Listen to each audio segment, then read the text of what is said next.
सुनो, बहुत पहले की बात है, उस वक्त की जब दुनिया में जादू जिंदा था, जब पहाड़ सांस लेते थे और हवाएं राज बताती थी। उत्तरी बंजर जमीनों में बर्फ और सन्नाटे के बीच एक राज्य था और उसमें रहती थी एक राजकुमारी ब्रूनहिल्डा। वो सिर्फ खूबसूरत नहीं थी, वो बहादुर थी। उसकी आंखों में डर नहीं, आजादी की आग जलती थी। एक दिन दूर दूर से राजा आए। कोई बोला 3 महल दूंगा, कोई चिल्लाया 1000 सोने के सिक्के दूंगा, एक और बोला सबसे तेज घोड़े भी मेरे। और राजकुमारी हंस दी, कहने लगी, क्या मैं कोई सामान हूँ जो बोली लगे? मेरा दिल सिक्कों से नहीं और घोड़ों से नहीं जीता जा सकता। तभी पहाड़ों से एक युवक आया। नाम था उसका हाइनरिक। राजकुमार तो था, पर धन से नहीं, हिम्मत से अमीर। वो बोला, तुम्हारे बगीचे के गुलाब मेरे पहाड़ों के फूलों जैसे नहीं, पर उनमें एक बात है, वो आजाद हैं।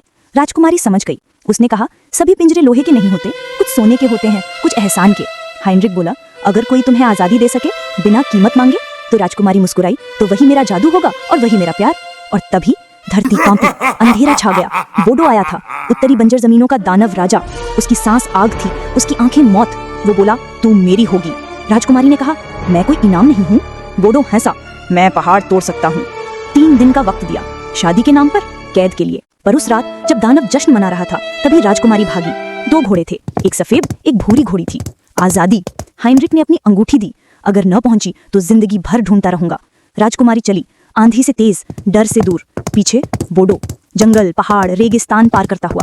3 राज्य हिल गए। फिर वो पहुंचे जहां दुनिया खत्म होती है। खाई के आगे आजादी, पीछे बोडो। दानव बोला, तू मेरी है। राजकुमारी ने कहा, मैं हवा हूँ। और वो कूद गई। घोड़ी ने पर फैलाए, हवा को चीरते हुए दानव भी कूदा, लेकिन जिसमें लालच था वो गिर गया। ताबड़तोड़ बिजली गिरी, आवाज गूंजी और बोडो एक पहरेदार कुत्ते में बदल गया। अब वो उसी खाई की रक्षा करता है, उस ताज की जो कभी किसी राजा के सिर पर नहीं सजेगा। और राजकुमारी वो लौट आई। हाइनरिक ने कहा, मुझे पता था तुम आओगी। उसने अंगूठी पहनाई और कहानी खत्म। पर कहते हैं आज भी जब चांद पूरा होता है, एक भूरी घोड़ी पहाड़ों पर दौड़ती दिखती है और नीचे एक कुत्ता, एक भूले हुए ताज को संभाले जो कभी किसी का नहीं होगा।